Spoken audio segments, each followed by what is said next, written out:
మీ business ఏదైనా మీ ఊర్లో promotion చేయాలంటే అది సుమన్ టీవీతోనే సాధ్యం. ఇప్పుడే సంప్రదించండి.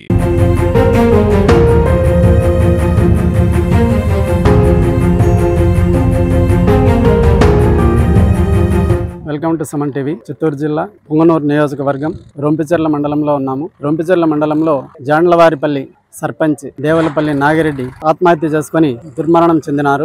ఆయన మంగళవారం సాయంత్రం నుంచి ఆయన కనిపించకుండా పోయారు. ఫోన్ చేస్తే ఫోన్ పనిచేయదు, స్విచ్ ఆఫ్ అని వస్తోంది. గ్రామస్తులు బంధువులు పోలీస్ స్టేషన్ లో సిఐకి ఫిర్యాదు చేశారు. ఆ తర్వాత ఈ రోజు శనివారం ఉదయం గ్రామస్తులంతా వెతుకులాడినారు.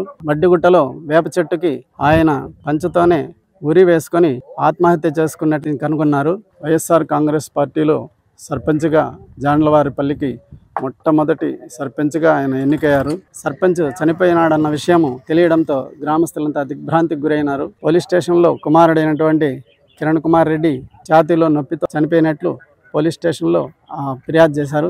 ఆ నొప్పి భరించలేక ఆత్మహత్య చేసుకున్నాడని ఫిర్యాదు చేశారు. కేసు నమోదు చేసి దర్యాప్తు చేస్తున్నట్లు ఆయన చెప్పడం జరిగింది. పోలీసులు వచ్చి సంఘటనా స్థలాన్ని సందర్శించి అక్కడనే పోస్ట్ మార్టం నిర్వహించి ఈ విషయం వాళ్ళ బంధువుల్ని పోలీసుల్ని అడిగి తెలుసుకుందాం. నేను Rompicherla police station head constable Chandrasekhar. ఇక్కడ జాండ్లవారిపల్లిలో దేవులపల్లి నాగిరెడ్డి సర్పంచ్, ప్రజెంట్ సర్పంచ్ అతనికి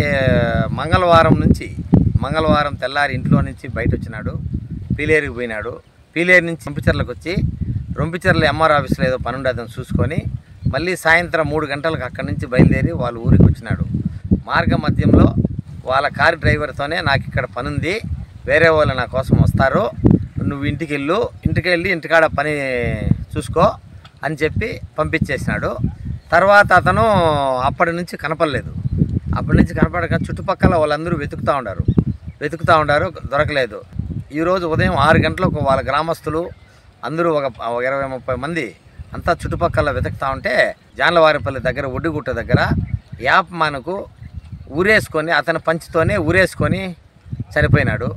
ఆ విషయంగా వాళ్ళు వాళ్ళ కొడుకు కుమారుడు కిరణ్ కుమార్ రెడ్డి కంప్లైంట్ ఇస్తే మా స్టేషన్కి వచ్చి మేము కేసు నమోదు చేసి వచ్చినాము. డాక్టర్ కూడా రిక్వెజేషన్ ఇచ్చాము. ఇక్కడే స్పాట్ పిఎం చేసి కేసు దర్యాప్తు చేస్తాం.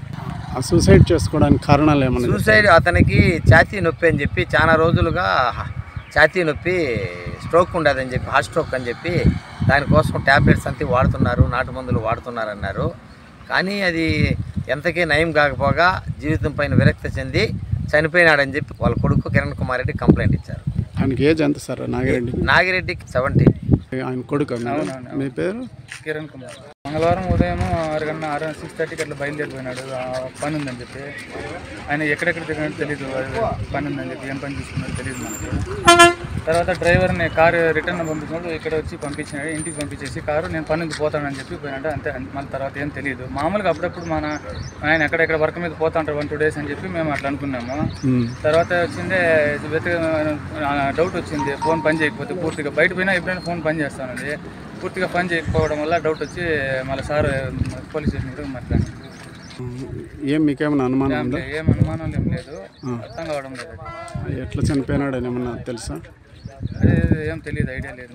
జాండ్లవారిపల్లి నాగిరెడ్డి గత 30-35 సంవత్సరాలుగా నాకు రాజకీయంలో అన్ని విధాల వెనకంటి ఉండి నేను రాజకీయంగా ఏ పని చెప్పినా ఆ పని తూచా తప్పకుండా చేసేవాడు. ప్రజలకు అందుబాటులో ఉండేవాడు. గ్రామంలో జాండ్లవారిపల్లి పంచాయతీ అంటేనే పెద్దిరెడ్డి రామచంద్రారెడ్డి గారు, గౌరవనీయులు పెద్దిరెడ్డి రామచంద్రారెడ్డి గారు మంత్రివర్యులుగా ఉన్నప్పుడు పంచాయతీ బైఫర్కేషన్ కేవలం నాగిరెడ్డి అనేవాడు నాయకుడుగా ఎదగాలి, ఆ పదవిని కూడా నాగిరెడ్డికి ఇచ్చి ఆయన ఒక సర్పంచి చేసినాడు. ఎందుకంటే రామచంద్రారెడ్డి గారికి అందుబాటులో ఉంటూ పార్టీ కార్యక్రమాలు ఏమైనా కానీ, గవర్నమెంట్ కార్యక్రమాలు ఏమైనా కానీ బాగా బ్రహ్మాండంగా దాన్ని డెవలప్ చేయడం జరిగింది. ప్రజలకు బాగా వెండుదన్నిగా ఉండేవాడు. అలాంటి నాయకుడు ఈరోజు లేని లోటు అనేది స్పష్టంగా కనపడుతుంది మాకు. ఆ విధంగా ప్రజలకు అందుబాటులో ఉండే నాయకుడు కానీ నిత్యము జనాల్లో ఉండే నాయకుడు నాగిరెడ్డి. ఏ సమస్య వచ్చినా తన సొంత సమస్యలు 100 అవి వదులుకొని పనుల కోసం పనిచేసేవాడు నాగిరెడ్డి.